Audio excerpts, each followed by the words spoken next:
Hi friends, ഞാൻ Anisha. Leaf ഗാർഡൻ്റെ പുതിയൊരു വീഡിയോയിലേക്ക് എല്ലാവർക്കും സ്വാഗതം. ഇന്ന് ഞാൻ വന്നിരിക്കുന്നത് നമ്മുടെ പാഷൻ ഫ്രൂട്ടുമായിട്ടാണ് കേട്ടോ. ഇതിൻ്റെ ഫ്രൂട്ടും പ്ലാന്റും സെയിലിനായിട്ടുണ്ട്. ഒരുപാട് ഗുണങ്ങളുള്ള ഒരു ഫ്രൂട്ടാണ് പാഷൻ ഫ്രൂട്ട്. അതിനെക്കുറിച്ചൊക്കെ അറിയാൻ വേണ്ടിയിട്ട് ഈ വീഡിയോ സ്കിപ്പ് ചെയ്യാണ്ട് മുഴുവനായിട്ട് കാണൂ. മാത്രമല്ല, ഇത് സബ്സ്ക്രൈബ് ചെയ്യാണ്ടാണ് ചാനൽ കാണുന്നതെന്നുണ്ടെങ്കിൽ സബ്സ്ക്രൈബ് ചെയ്യൂ കേട്ടോ. നമുക്കപ്പോൾ ഈ പാഷൻ ഫ്രൂട്ടിൻ്റെ ഗുണങ്ങൾ എന്തൊക്കെയാണെന്ന് നോക്കാം. പാഷൻ ഫ്രൂട്ടിൽ ജീവകം എ അടങ്ങിയിട്ടുണ്ട് കേട്ടോ. അതുകൊണ്ട് തന്നെ ഇത് ചർമ്മത്തിൻ്റെ ആരോഗ്യത്തിനും കണ്ണുകളുടെ ആരോഗ്യത്തിനും രോഗപ്രതിരോധ ശേഷി മെച്ചപ്പെടുത്തുന്നതിനൊക്കെ വളരെ ഗുണകരമാണ്. വൈറ്റമിൻ എ മാത്രമല്ല കേട്ടോ, vitamin C, potassium, manganese, calcium, iron, fibre, phosphorus, niacin, vitamin B6 ഇവയൊക്കെ പാഷൻ ഫ്രൂട്ടിൽ അടങ്ങിയിട്ടുണ്ട്. ഈ പാഷൻ ഫ്രൂട്ടിൻ്റെ ഉള്ളിലുള്ള ആ പൾപ്പാണ് കേട്ടോ നമുക്ക് ഭക്ഷ്യയോഗ്യമായിട്ടുള്ളത്. അതിൻ്റെ കുരു അടക്കം നമ്മൾ കഴിച്ചാലാണ് കൂടുതൽ ഗുണമുള്ളത്. പാഷൻ ഫ്രൂട്ടിൻ്റെ പൾപ്പിൽ ഒരുപാട് ഭക്ഷ്യനാരുകൾ ധാരാളമായിട്ട് അടങ്ങിയിട്ടുണ്ട്. അതുകൊണ്ട് തന്നെ ഇത് ദഹനത്തിന് വളരെയേറെ സഹായിക്കുന്നു.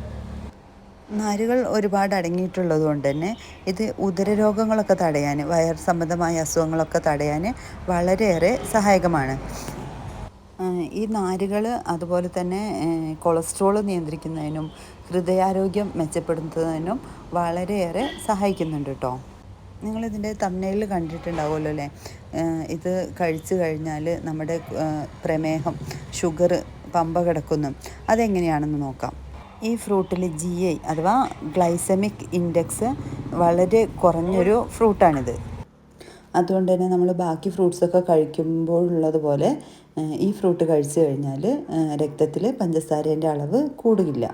മാത്രമല്ല, പാഷൻ ഫ്രൂട്ടിൻ്റെ കുരുവിൽ അടങ്ങിയിരിക്കുന്ന ഒരു സംയുക്തം ഇൻസുലിൻ സെൻസിറ്റിവിറ്റി മെച്ചപ്പെടുത്തുന്നു. ഇത് പ്രമേഹം പോലുള്ള നിരവധി രോഗങ്ങൾ വരാതിരിക്കാൻ സഹായിക്കുന്നുണ്ട്. പാഷൻ ഫ്രൂട്ട് മാത്രമല്ല, ഇതിൻ്റെ ലീഫ്, അതിൻ്റെ തളിരില തിളപ്പിച്ച് കുടിക്കുന്നത് മൂലം ഷുഗർ വളരെയേറെ കൺട്രോൾ ആവാൻ സഹായിക്കുന്നുണ്ട്. ഈ പാഷൻ ഫ്രൂട്ടിൽ ധാരാളം വൈറ്റമിൻ സി അടങ്ങിയിട്ടുണ്ടെന്ന് പറഞ്ഞല്ലോ. അതുകൊണ്ട് തന്നെ നമുക്കിത് കഴിക്കുന്നതുകൊണ്ട് നമ്മുടെ ശരീരത്തിൻ്റെ പ്രതിരോധ ശേഷി മെച്ചപ്പെടുത്താൻ സഹായിക്കും. ഇതിൽ പൊട്ടാസ്യം ധാരാളം അടങ്ങിയിട്ടുണ്ടെന്ന് പറഞ്ഞല്ലോ. അതുകൊണ്ട് തന്നെ ഇത് ഹൃദയത്തിൻ്റെ ആരോഗ്യം മെച്ചപ്പെടുത്തുന്നു. മാത്രമല്ല, ഇതിൽ സോഡിയം വളരെ കുറവാണ്. ഈ ഫ്രൂട്ട് കഴിക്കുമ്പോൾ നമ്മൾ ശ്രദ്ധിക്കേണ്ടത് ഇതിൻ്റെ കുരു തീരെ കളയരുത് കേട്ടോ. ഈ കുരുവോട് കൂടി കഴിച്ചു കഴിഞ്ഞാലാണ് ഇതിൽ നിന്നുള്ള നാരുകളൊക്കെ നമുക്ക് കിട്ടുള്ളൂ.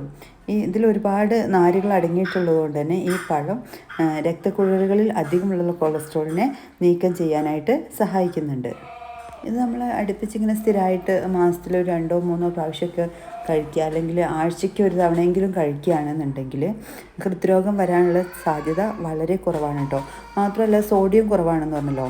സോഡിയം കുറവും പൊട്ടാസ്യം കൂടുതലും ആയതിനാൽ രക്തസമ്മർദ്ദം കുറയ്ക്കാൻ ഇത് സഹായിക്കുന്നുണ്ട്. അഥവാ ബ്ലഡ് പ്രഷർ കുറയ്ക്കാനും ഇത് സഹായിക്കും. അതുപോലെ നമ്മൾ ആദ്യം പറഞ്ഞല്ലോ, ഈ ഫ്രൂട്ടിൽ മഗ്നീഷ്യം ധാരാളം ഉണ്ടെന്ന്. ഈ മഗ്നീഷ്യം കൂടുതൽ അടങ്ങിയിട്ടുള്ളത് കൊണ്ട് തന്നെ ഇത് സ്ട്രെസ്സ് കുറയ്ക്കാൻ, അഥവാ ഉത്കണ്ഠ മാറ്റാനായിട്ട് നമുക്ക് സഹായകമാണ്. അതുകൊണ്ട് തന്നെ ഈ ഫ്രൂട്ടിനെ ശാന്തിദായകം എന്ന പേരിലാണ് ഒരുപാട് രാജ്യങ്ങളിൽ അറിയപ്പെടുന്നത്. അതുപോലെ നമുക്കുണ്ടാകുന്ന ഉറക്കക്കുറവ് മാറുന്നതിന് ഇതിൻ്റെ സത്ത് കുടിക്കുന്നത് വളരെ നല്ലതാണ് കേട്ടോ. ഇത് ഹൈബ്രിഡ് പാഷൻ ഫ്രൂട്ടാണ്. വയലറ്റ് ആൻഡ് യെല്ലോ കളറിലാണ്. ഇത് പഴുത്ത് കഴിയുമ്പോൾ ഒരു യെല്ലോയിലേക്ക് മാറി വരുന്നുണ്ട്. ഇതിന് കിലോയ്ക്ക് 180 രൂപയാണ് റേറ്റ് വരുന്നത്. ഇതിൻ്റെ തൈയും നമ്മളടുത്ത് വിൽപ്പനയ്ക്കായിട്ടുണ്ട്. ഇത് വാങ്ങിക്കാൻ താല്പര്യമുള്ളവർ ഞാൻ സ്ക്രീനിൽ കൊടുത്ത നമ്പറിൽ വാട്സപ്പ് ചെയ്തോളൂ കേട്ടോ. ഈ സൈസിലുള്ള പ്ലാന്റാണ് നമ്മൾ അയക്കുന്നത്. ഇതിൻ്റെ റേറ്റ് 50 രൂപയാണ്. കാവേരി എന്ന് പറഞ്ഞ ഇനത്തിൽപ്പെട്ട തൈയാണ് കേട്ടോ ഇത് യെല്ലോയും പിന്നെ പർപ്പിളും വരുന്നത് എന്തുകൊണ്ടാണെന്ന് വെച്ചാൽ ഇത് സീഡ് പ്ലാന്റ് ആണ്. അതുകൊണ്ടാണ് കേട്ടോ. Okay, thank you for watching. മറ്റൊരു വീഡിയോയിൽ കാണുന്നവരേക്കും എല്ലാവർക്കും ബൈ ബൈ.